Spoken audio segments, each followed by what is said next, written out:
ಮೆರವಣಿಗೆಯ ಮೂಲಕ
ಯಾವತ್ತು ಮಾಧ್ಯಮ ಮಿತ್ರರಲ್ಲಿ ವಿನಂತಿಸಿಕೊಳ್ಳೋದೇನೆಂದ್ರೆ ಇವತ್ತು ವಿಜಯಪುರ ನಗರದಲ್ಲಿ ವಿಜಯಪುರ ಜಿಲ್ಲಾ ಗಾಣಿಗ ಸಮಾಜದ ಮುಖಂಡ ಬಾಂಧವರು ಸೇರಿಕೊಂಡು ಸಿದ್ದೇಶ್ವರ ದೇವಸ್ಥಾನದಿಂದ ಜಿಲ್ಲಾಧಿಕಾರಿಗಳ ಕಚೇರಿವರೆಗೆ ಬೃಹತ್ ಮೆರವಣಿಗೆ ಮಾಡುವುದರ ಮುಖಾಂತರ ಘನತೆ ಹೊತ್ತ ಸರ್ಕಾರದ ಮುಖ್ಯಮಂತ್ರಿಗಳಲ್ಲಿ ಮತ್ತು ಕಾಂಗ್ರೆಸ್ ಪಕ್ಷದ ರಾಜ್ಯ ಹಾಗೂ ರಾಷ್ಟ್ರೀಯ ಮುಖಂಡರಲ್ಲಿ ಮನವಿ ಮಾಡಿಕೊಂಡಿದ್ದೇವೆ. ಗಾಣಿಗ ಸಮಾಜಕ್ಕೆ ಸ್ವತಂತ್ರ ನಂತರ ನೀವು ಮಂತ್ರಿಯನ್ನಾಗಿ ಮಾಡಿಲ್ಲ ಕಾಂಗ್ರೆಸ್ ಸರ್ಕಾರದಲ್ಲಿ. ಅದಕ್ಕೆ ಇವತ್ತು ಸನ್ಮಾನ್ಯ ಲಕ್ಷ್ಮಣ್ ಸವದಿ ಅವರನ್ನ, ಭದ್ರಾವತಿಯ ಸಂಗಮೇಶ್ BK ಅವ್ರನ್ನ ಸಚಿವ ಸಂಪುಟದಲ್ಲಿ ತೆಗೆದುಕೊಳ್ಬೇಕು. ವಿಶೇಷವಾಗಿ ಲಕ್ಷ್ಮಣ್ ಸವದಿ ಅವರು ಉತ್ತರ ಕರ್ನಾಟಕದಲ್ಲಿ ತಮ್ಮದೇ ಆದಂಥ ಜನಪ್ರಿಯತೆಯ ಛಾಪನ್ನು ಹೊಂದಿದ್ದಾರೆ. ಅವ್ರನ್ನ ಕೇವಲ ಮಂತ್ರಿಯನ್ನು ಮಾಡೋದು ಅಷ್ಟೇ ಅಲ್ಲ, ಈ ರಾಜ್ಯದಲ್ಲಿ ಶ್ರೀಯುತ DK ಶಿವಕುಮಾರ್ ಅವರ ನೇತೃತ್ವದ ಸರ್ಕಾರದಲ್ಲಿ ಅವರು ಉಪಮುಖ್ಯಮಂತ್ರಿಯನ್ನು ಮಾಡಿ ಒಂದು ಒಳ್ಳೆಯ ಖಾತೆಯನ್ನು ಕೊಟ್ಟರೆ ಈ ಪಕ್ಷಕ್ಕೆ ಮತ್ತಷ್ಟು ಬಲ ತುಂಬತಕ್ಕಂಥ ಕೆಲಸ ಲಕ್ಷ್ಮಣ್ ಸವದಿ ಅವರು ಮಾಡುವಂತ ಒಂದು ಸಾಮರ್ಥ್ಯ ಅವರಲ್ಲಿದೆ. ಹೀಗಾಗಿ ನೀವು ಕೇವಲ ಗಾಣಿಗ ಸಮಾಜಕ್ಕೆ ಕೊಟ್ಟಂಗಾಗದಲ್ಲ, ಒಬ್ಬ ಸಮರ್ಥ ಕಾಂಗ್ರೆಸ್ ಪಕ್ಷದ ನಾಯಕನಿಗೆ ಸ್ಥಾನ ಕೊಟ್ಟಂಗಾಗ್ತದೆ. ಅದ್ರ ಜೊತೆಗೆ ರಾಜ್ಯದಲ್ಲಿರ್ತಕ್ಕಂಥ ಎಲ್ಲ ಗಾಣಿಗರಿಗೆ ಸಮಾಧಾನದ ನಿಟ್ಟುಸಿರು ಬಿಡ್ಲಿಕ್ಕೆ ಅವಕಾಶ ಮಾಡಿಕೊಟ್ಟಂಗಾಗ್ತದ. ತಾವು ಮಾಡಿ ಕೊಡದೇ ಇದ್ರೆ ಮುಂದಿನ ದಿನಮಾನದಲ್ಲಿ ಈ ಸಮಾಜ ಯಾವುದಾದರೂ ವ್ಯತಿರಿಕ್ತ ನಿರ್ಣಯ ಕೈಗೊಂಡ್ರೆ ನಾವು ಪಕ್ಷದಲ್ಲಿ ಇರ್ತಕ್ಕಂಥ ಮುಖಂಡರು ಅದಕ್ಕೆ ಹೊಣೆ ಆಗೋದಿಲ್ಲ. ಯಾಕಂದ್ರೆ ಅವರೆಲ್ಲರೂ ನಮ್ಗೆ ಕೇಳ್ತಾ ಇದ್ದಾರೆ, ನೀವೇನ್ರಿ ಜಿಲ್ಲಾ ಕಾಂಗ್ರೆಸ್ ಅಧ್ಯಕ್ಷರಿದ್ದೀರಿ, ಕಾಂಗ್ರೆಸ್ದಾಗ ಮುಖಂಡರಾಗಿದ್ದೀರಿ, ನೀವು ಯಾಕಿರ್ತೀರಿ? ಕಾಂಗ್ರೆಸ್ ಪಕ್ಷದೊಳಗೆ ಇವತ್ತಿಗೂ ಮಂತ್ರಿ ಮಾಡಿಲ್ಲ, ನೀವೆಲ್ಲ ಜಿಲ್ಲಾ ಅಧ್ಯಕ್ಷರಾಗಿ ಯಾಕಿರೋದು? ನೀವೆಲ್ಲ ಕಾಂಗ್ರೆಸ್ ಪಕ್ಷದಾಗ ಯಾಕಿರ್ತೀರಿ? ಒಂದು ನಮ್ಮ ಸಮಾಜಕ್ಕೆ ಮಂತ್ರಿನೇ ಇಲ್ಲಪ್ಪ ಅಂದ್ರೆ ನಮಗೆ ಬಹಳ ನೋವಿನಿಂದ ಅವ್ರಿಗೆ ಏನು ಉತ್ತರ ಕೊಡಬೇಕೋ ತಿಳಿತಾ ಇಲ್ಲ. ಇಂಥ ಸಂದಿಗ್ಧ ಸ್ಥಿತಿಯಲ್ಲಿ ನಾವೆಲ್ಲ ಕಾಂಗ್ರೆಸ್ ಮುಖಂಡರು ಈ ಉತ್ತರ ಕರ್ನಾಟಕದಲ್ಲಿ ಬಹಳಷ್ಟು ಜನ ಇದ್ದೇವೆ. ನೀವು ಈ ಸಮಾಜಕ್ಕೆ ನ್ಯಾಯವನ್ನು ಒದಗಿಸಿಕೊಡ್ಬೇಕು ಅಂತೇಳಿ ಈ ವಾಹಿನಿಗಳ ಮುಖಾಂತರ ತಮ್ಮಲ್ಲಿ ವಿನಂತಿಯನ್ನು ಮಾಡ್ಕೊಳ್ತಾ ಇದ್ದೇನೆ. ಮುಸ್ಲಿಂ ಅವರು, ಮೈನಾರಿಟಿ ಅವರು ಜಮೀರ್ ಅಹಮದ್ ಖಾನಿಗೆ ಡಿಸಿಎಂ ಸ್ಥಾನ ಕೊಡಕ್ಕೆ ಅಂತಾರೆ. MB ಪಾಟೀಲ್ ಅಭಿಮಾನಿ ಅವರು ಡಿಸಿಎಂ ಕೊಡಬೇಕು, ಹಾಗೂ ದಲಿತರು ಡಿಸಿಎಂ ಕೊಡಬೇಕು. ಯಾರಿಗೆ ಕೊಡಬೇಕು? ಈಗಾಗಲೇ ನಾನು ಸೌದಿ ಅವರನ್ನ ಉಪಮುಖ್ಯಮಂತ್ರಿ ಮಾಡ್ರಿ ಅಂತ ಆಗ್ರಹ ಮಾಡಿದೆ. ಎಷ್ಟು ಜನರಿಗೆ ಉಪಮುಖ್ಯಮಂತ್ರಿ ಮಾಡಬೇಕು ಅಂತ ತಮ್ಮ ಪ್ರಶ್ನೆ. ಯಾಕೆ ನಾನು ಸೌದಿ ಅವ್ರಿಗೆ ಹೇಳಿದೆ ಅಂದ್ರೆ, ಹಿಂದೆ ಅವರು ಬೇರೆ ಪಕ್ಷದಲ್ಲಿದ್ದಾಗ ಅವರು ಸೋತರು ಸಹ ಆ ಪಕ್ಷ ಅವರನ್ನು ಗುರುತಿಸಿ ಉಪಮುಖ್ಯ ಅಂತ ಮಾಡ್ತು. ಸಾಮಾನ್ಯ ಅಲ್ಲ, ಯಾಕಂದ್ರೆ ಆ ಸಮರ್ಥ ನಾಯಕತ್ವ ಅವರಲ್ಲಿ ಇದೆ ಅಂತೇಳಿ ಮಾಡ್ತು. ನಾನು ಕಾಂಗ್ರೆಸ್ ಪಕ್ಷದ ನಾಯಕರಿಗೆ ವಿನಂತಿ ಏನ್ ಮಾಡ್ಕೊಳ್ತೀನಿ ಅಂದ್ರೆ, ಟಿಕೆಟ್ ಯಾಕೆ ಕೊಟ್ಟಿಲ್ಲ? ಉಪಮುಖ್ಯಮಂತ್ರಿ ಅದಕ್ಕೆ ಅವ್ರು ಬಿಟ್ಟು ಕೊಟ್ಟಿಲ್ಲ. ಅಲ್ಲ, ಉಪಮುಖ್ಯಮಂತ್ರಿ ಮಾಡಿದ್ರು ಅವ್ರಿಗೆ ಮಾಡಿದ್ರಿ ಟಿಕೆಟ್ ಟಿಕೆಟ್ ಕೊಟ್ಟಿಲ್ಲಂತೆ ಅವ್ರು ಬಿಟ್ಟು ಇವತ್ತು ಕಾಂಗ್ರೆಸ್ ಬಂದ್ರಲ್ಲ. ಅವ್ರು ಟಿಕೆಟ್ ಕೊಟ್ರೆ ದಯಮಾಡಿ ಒಂದು ಮಾತು ಹೇಳ್ತೀನಿ, ಅವರಿಗೆ ಟಿಕೆಟ್ ಕೊಟ್ಟಿದ್ರು ಅಥವಾ ಅವ್ರು ಬಿಜೆಪಿಯಲ್ಲಿ ಇದ್ರೆ ಇವತ್ತು ಕಾಂಗ್ರೆಸ್ ಪಕ್ಷ ಇನ್ನೂ 20ರಿಂದ 25 ಸೀಟ್ಗಳನ್ನ ಕಡಿಮೆ ಆಗ್ತಿತ್ತು. ಇವತ್ತು ಲಕ್ಷ್ಮಣ್ ಸವದಿ ಅವ್ರು ಬಂದ್ರಂತೇಳಿ ಇವತ್ತು ತಾವೆಲ್ಲ ಮಾತಾಡ್ತೀರಿ, ಗಾಣಿಗರು ನೀವೆಲ್ಲ ಬಿಜೆಪಿ ಪರವಾಗಿದ್ದೀರಿ ಅಂತೇಳಿ ನನಗೆ ಕೇಳಿಸ್ತದ, ನಮ್ಗೆಲ್ಲ ಗೊತ್ತಾಗ್ತದ ಯಾಕಿದಾರ. ಭಾರತೀಯ ಜನತಾ ಪಕ್ಷದವರು ಒಂದ್ ಸಪೋನೆ ಇಲ್ಲಿ ಕರ್ನಾಟಕದ ಬಂದಾಗ 3 ಮಂದಿಗೆ ಮಂತ್ರಿಯನ್ನು ಮಾಡಿದ್ರು, ಲಕ್ಷ್ಮಣ್ ಸವದಿ ಅವರಿಗೆ, ಬೆಳ್ಳುಬ್ಬಿ ಅವರಿಗೆ, BG ಪುಟ್ಟಸ್ವಾಮಿ ಅವರಿಗೆ. ನಾವು 80 ವರ್ಷಗಳ ಕಾಲ ಇದ್ದಂತ ಸರ್ಕಾರ ಇವತ್ತು ನೀವು ಕನಿಷ್ಠ 70 ವರ್ಷ ಈ ರಾಜ್ಯವನ್ನು ಆಳಿದಿರಿ. ಇವತ್ತು ನೀವು ಒಂದು ಸ್ಥಾನವನ್ನ ಕೊಟ್ರೆ ಈ ಸಮಾಜ ಮತ್ತು ನಮ್ಮ ಕಾಂಗ್ರೆಸ್ ಪಕ್ಷದ ಧ್ಯೇಯ ಏನದಪ್ಪ ಅಂದ್ರೆ ಸಾಮಾಜಿಕ ನ್ಯಾಯ ಕೊಡ್ಬೇಕು, ಎಲ್ಲ ಸಮಾಜಗಳಿಗೆ ನ್ಯಾಯವನ್ನು ಒದಗಿಸ್ಕೊಡ್ಬೇಕು. ಇವತ್ತು ನೀವು ಲಿಂಗಾಯತರೊಳಗೆ ಅನೇಕ ಒಳಪಂಗಡಗಳದಾವ್, ನೀವು ಲಿಂಗಾಯತರಿಗೆ ಯಾರಿಗೋ ಕೊಟ್ಬಿಟ್ಟಿನಪ್ಪ ಅಂದ್ರೆ ಇವತ್ತು 80 ವರ್ಷದಿಂದ ಒಂದು ಸಮಾಜಕ್ಕೆ ಕೂಗೈತಪ್ಪ ಅಂದ್ರೆ ಅದಕ್ಕೆ ಲಕ್ಷ್ಯ ಕೊಡ್ಬೇಕು ಅಂತಕ್ಕಂಥ ಆಗ್ರಹ ನಂದೈತಿ. ಅಷ್ಟು ಕೆಪೇಬಲ್ ಅದಾರ ತಿಳ್ಕೊಂಡು ಅವ್ರಿಗೆ ಉಪಮುಖ್ಯಮಂತ್ರಿ ಮಾಡ್ರಿ ಅಂತೇಳಿ ನಂದು ಆಗ್ರಹ ಐತಿ. ಇವತ್ತಿನ ಈ ಒಂದು ಮನವಿ ಏನು ಪ್ರತಿಭಟನೆ ಮಾಡಿದ್ದೇವೆ, ಅದರ ಮುಖ್ಯ ಉದ್ದೇಶ ಅಂದ್ರೆ ನಮ್ಮ ಸಮಾಜ ಇಲ್ಲಿವರೆಗೂ ಸಚಿವ ಸ್ಥಾನ ಯಾವುದೂ ಕೊಟ್ಟಿಲ್ಲ.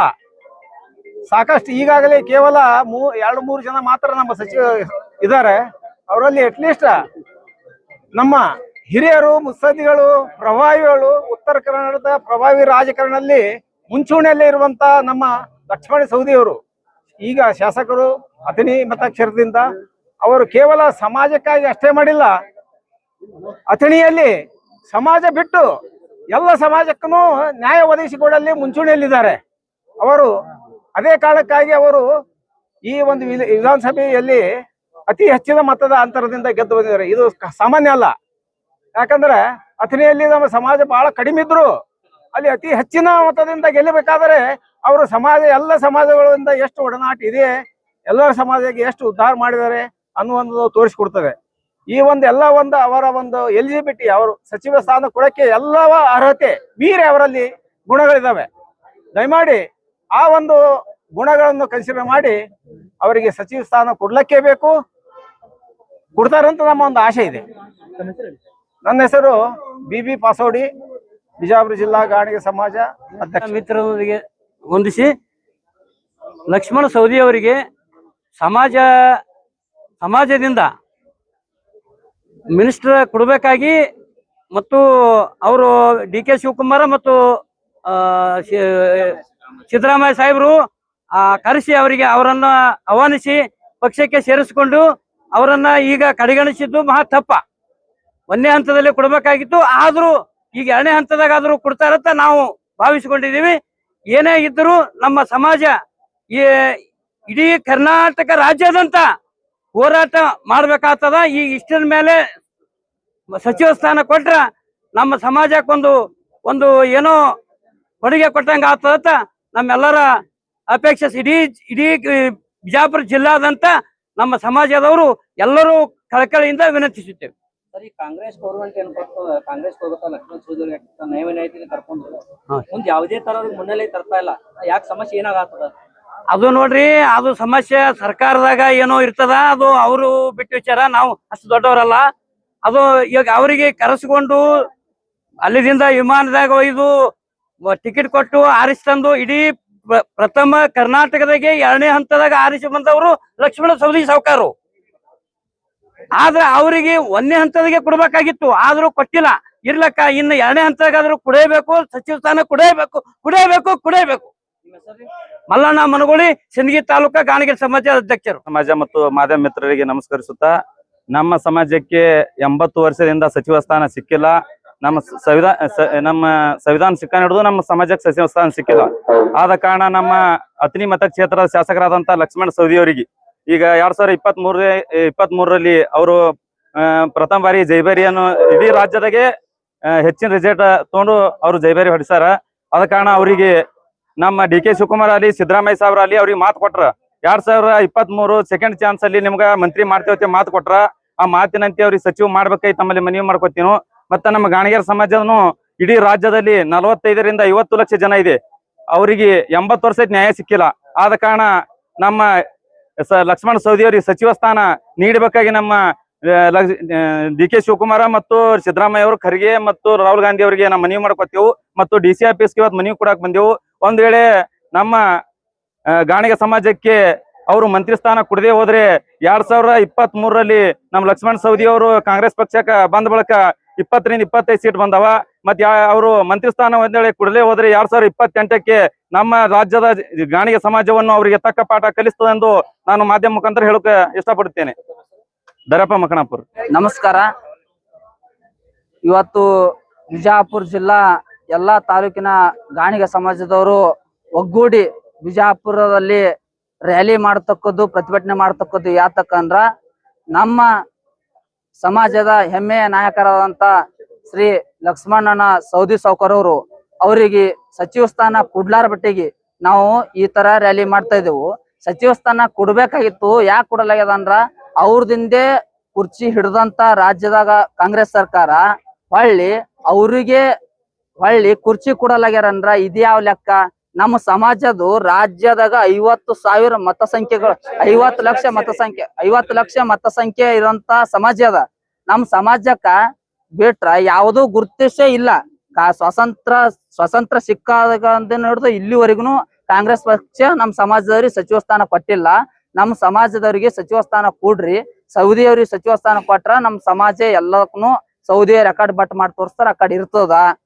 ಸಚಿವ ಸ್ಥಾನ ಕೊಡ್ಲಿಲ್ಲ ಅಂದ್ರ ಸೌದಿಯವ್ರ ರೆಕಾರ್ಡ್ ಬಟ್ ಮಾಡ್ತಾರ, ಆ ಕಡೆ ಸಚಿವ ನಮ್ಮ ಸಮಾಜ ಹೊಳತದ ಅಂತೇಳಿ ಮಾನ್ಯ ರಾಜ್ಯದ ಮುಖ್ಯಮಂತ್ರಿಗಳಾದ ಡಿ ಕೆ ಶಿವಕುಮಾರ್ ಅಲ್ಲಿ ಮನವಿ ಮಾಡ್ತೇನೆ.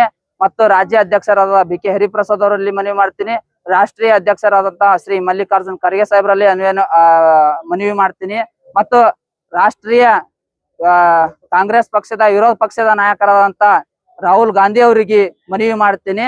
ಇಷ್ಟ ಹೇಳಿ ನನ್ನ ಮಾತುಗಳನ್ನು ಮುಗಿಸ್ತೀನಿ. ನನ್ನ ಹೆಸರು ಪ್ರಕಾಶ್ ಪಾರ್ಸ್ನಳ್ಳಿ, ಕನ್ನೊಳ್ಳಿ ತಾಲೂಕು ಸಿನಿಗಿ, ಕನ್ನೊಳ್ಳಿ ಗಾಣಿಗ ಸಮಾಜ ಯುವ ಮುಖಂಡರು. ಇನ್ನಷ್ಟು ಸುದ್ದಿಗಾಗಿ ನಮ್ಮ News 11 ಕರ್ನಾಟಕ ಚಾನೆಲ್ಗೆ ಲೈಕ್ ಮಾಡಿ, ಶೇರ್ ಮಾಡಿ, ಸಬ್ಸ್ಕ್ರೈಬ್ ಮಾಡಿ.